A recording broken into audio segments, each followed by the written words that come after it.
All right, so Dan brought me down to see his buddy Rory. Yep. And he's got this, what even is this? 1952 FWD. 52 FWD. Yeah. That was its own maker? Yep. Yeah. Was that a division of White or something? Well, it was four-wheel drive auto car company up Oh, it was Auto Car. Clintonville. Okay. So. Well, it's obviously been modified, so what do we got her sitting on here? 1998 International 4700 chassis with a DT466E motor. Pretty much all stock except just basically a body swap is what I did. So. Oh, this is. And you drive it all the time, or what? Been driving a lot this summer actually. I drive it a lot to work and. It's huge. Yeah. So were these medium or full? One like. A medium. Not semis, but. Medium duty. Medium. Yeah. It's got disc brakes, so it's got it's got juice brakes on it. That was kind of. I didn't really want to go with air brakes on this one, so. Just rather have the juice on it. Man, it's unbelievable.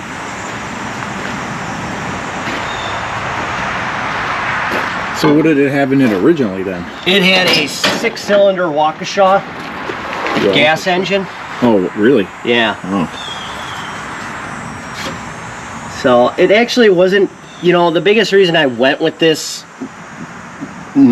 body, well, not the body, but the donor chassis was the intercooler and radiator. When I did my initial measurements, it fit really good inside the original grill without much modifying. I just had to trim it a little bit, so that was really the big reason I went with it. And I wanted to have the big rim truck style. The only thing I really had that was like time consuming modifying was the master cylinder on the firewall. Getting that, and then replacing the floor pan. It wasn't hard, it was just time consuming. So other than that, everything, I just had to do slight modifications for like the power steering and, Clutch linkage and like, well. Yeah, I made a custom clutch linkage setup for that. I'd like to eventually get the mechanical version of this one. It was the year prior, 2 years prior, they had a P-pump set up for it, so I would like to change it to a mechanical if right motor comes along, but right now this works. I enjoy driving it. Well, it looks like you have some pretty heavy duty loads with this thing too then. Yeah, I actually, when I was scrapping an old pull-type combine right after I finished building this thing, and it was too wide to put on my trailer. I didn't have that counterweight on there, and I had to have I had the skid loader and I had to jockey it up onto the flatbed, and it hung over about 6 feet on this thing. It was just a little bit over the width, but yeah, it was like second trip that I drove with this thing. It had this pull-type combine on the back to bring it back here to finish cutting it up. I mean, it fits really good on there and everything. Yeah. Pretty simple body mounts, right? Yep. Yeah, just fab those up, got the body, blocked it up, positioned it where I wanted to, and then just, it all kind of lined up as far as that goes. And what'd you use for cab mounts in the back there? The factory, I just relocated the original International, so that one's the International one, and I just, had to move it around, find some holes that lined up, re-drill a couple, and went from there.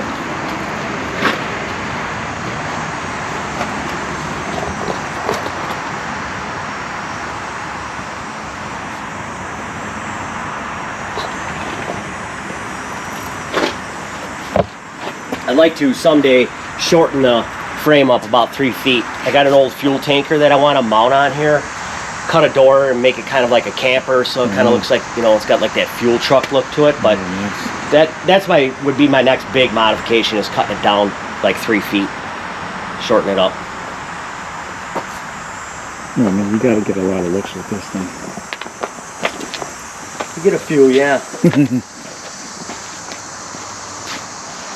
Well, you got like the best of both worlds, right? You got the old, and then reliability on the new stuff. Yeah, and that was the big reason too. I mean, I wanted to do something a little different than just going with the Cummins.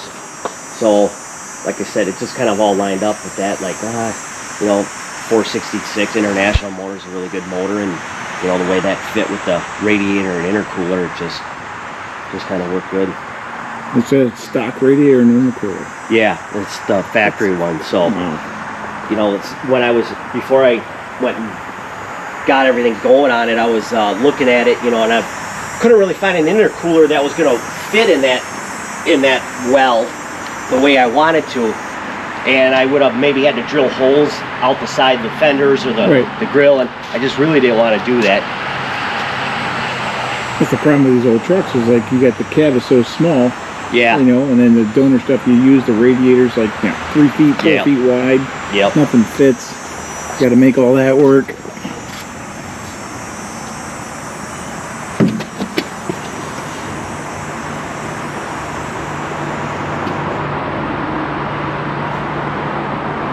You take it to shows or anything? Yeah, been to a few shows, just local ones, and then went to Scheid with it. Scheid Diesel Extravaganza 2 years ago with it. Yeah. Okay. So that was about a 300-mile trip. How'd it do? It did good, except for on the way home when the fuel pickup tube rotted off. And we were just outside of Terre Haute, Indiana, and guy was driving past and picked us up, brought us back to his shop, welded up a new tube, got it in there. We were on the side of the highway. We were down for about an hour and 45 minutes and got us going and never looked back, so it was pretty nice. Oh. So what do you mean you haul with it? Nothing. You just drive it like this? Yeah. Yeah, I just drive it to work. Put a big gooseneck on the back of this thing? I do got a plate that I got from Dan that, yeah, I would like to put it on there. Okay. Maybe some sort of car hauler or something, you know? Yeah, if it would have been a little bit longer, it would have been nice to make it into a rollback. Yeah, like a dump truck. Or something. Yep. We see inside it too? Yeah. Oh wow, this is nice. Where'd this come out of? It just got reupholstered. So it really? That's a stock? Took the original seat. It was like 2 sections, and it was obviously destroyed. There was some water damage up there, so I made that new upper piece. Yeah. So I took the old one that was there and bent it and made it fit like the old one. So anyways, this had a lot of damage, so a guy locally reupholstered it for me. Who did this? This is awesome. Marty Wiltberger. He's out in Twin Lakes, Wisconsin. Yeah. Really? I'm gonna have to look him up. Yeah, I wanted to do the diamond pattern, very retro looking, and the brown was kind of the original color in here, and I thought it matched the truck really, really well. So. Well, it's gotta be super comfortable to ride in too, right? Yeah. And then you got the new pedals set up in there. Yep. Yeah, I just took everything from the International and transferred it over and made it work. And did you cut the firewall out too and the firewall I didn't have to. I mean, this was all made out of wood, so this one this plate I had to just make out of steel and slot for the clutch linkage, but it's got new aftermarket gauges that are very similar to what the originals looked like. So that's sweet. Look at that. Wow.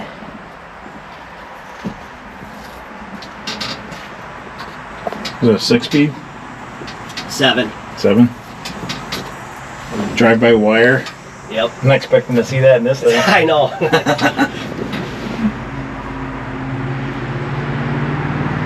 Yeah, I just wanted to get everything together. It was a 6-month project. I started it 6 months? 6 months. From the point of tearing the other truck apart, and then getting this all fabbed out. I started the weekend after Thanksgiving, and I had it going Memorial Weekend that following year. So, yeah, Thanksgiving to Memorial Weekend. You drive it all the time? I drive it quite a bit. Not as much as Dan drives his, but.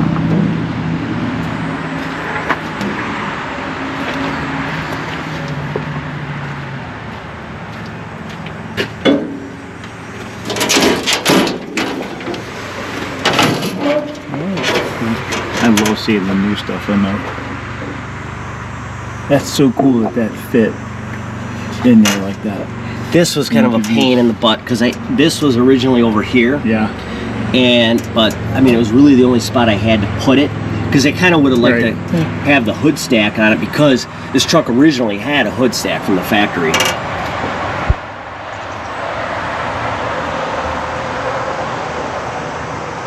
So the only thing I really still do that, right? yeah, oh yeah. So the only thing I really had to do on this side was relocate the air cleaner, which was had a box over there, and then this, and then everything else was pretty much, you know. And the nose is so long, you didn't have to cut the firewall or nothing. Nope. That's what's nice about this, man. They're having that massive nose. Yep. See where the fenders move forward. This is the fender originally here. Oh. Yeah. I mean, you have to look for it to see it, but I'd like to fix that up. I mean, still got a bunch of old scrap from it, so I could, you know, piece it in there so it don't look as obvious.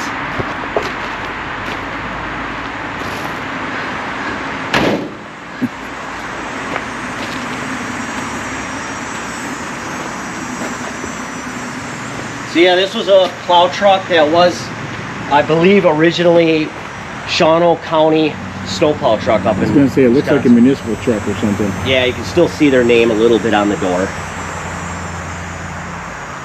Saw a tag on this side, on this door too. It looked pretty neat. Just get your full there. Yeah, this kind of stuff.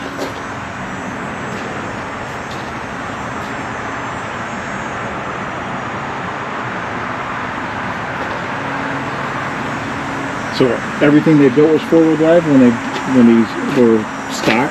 I don't know if everything was, but I mean, that's what they were known for. I mean, they mainly made snowplow equipment, but they did make fire truck equipment and, you know, some other utility services, but mainly snowplow. What years are these trucks about? So this one is a 52. You know, I've seen them go all the way up to like the 80s, where I've seen a couple on Really? the internet, you know, very, very rare. But FWD, I think, was bought out sometime in the 60s or 70s, really. Okay. You know, they kind of kept the name going a little bit, but But Autocar went back into the 20s and 30s, didn't it? yeah. Even maybe before that. These ones, I know I've seen them at least 30s. I'm not sure about 20s. I mean, it looks older than the 52. Yeah. I love it. It's really cool. Yeah, I'd like to redo a different fuel tank setup on there, something a little bit, you know, blends in a little bit better. I mean, it does, but Yeah. there's something a little nicer looking. There's always something to do. Yeah. on them, right? Well, you know, Ain't that's gonna the end, thing. so- You know, it's not a primary driver, so if it's down for a little while, you know, so be it. And what'd you put the weight back here for? This is like a Just to make it ride better. make I it took- ride better? Yeah, What does I that took- weigh? About 3,000 pounds. I took seven springs out on each side, and really didn't notice much of a difference. So my brother-in-law's had this weight laying around, so I thought, well, you know, I'll put it on there, see if it helps, and it looks kind of cool on there. So Yeah, I almost thought it was like the like gooseneck where you got the ball hiding down in there or something. yeah, I'd like to move it and put it in the frame rail, you know, kind of incorporate it into the bumper eventually. Don't rear end this thing. You know, it does pretty good. I mean, when me and Dan went down to Indiana, I got 13 miles to the gallon with it. So, and I was doing like 70. You know, I don't know what I was doing for RPMs, but it was up there. So I thought that was pretty good for getting 13. That's awesome. Well, sweet, man. Thanks for showing it to me. Really appreciate it. You're welcome. All right, we'll see you around. All right.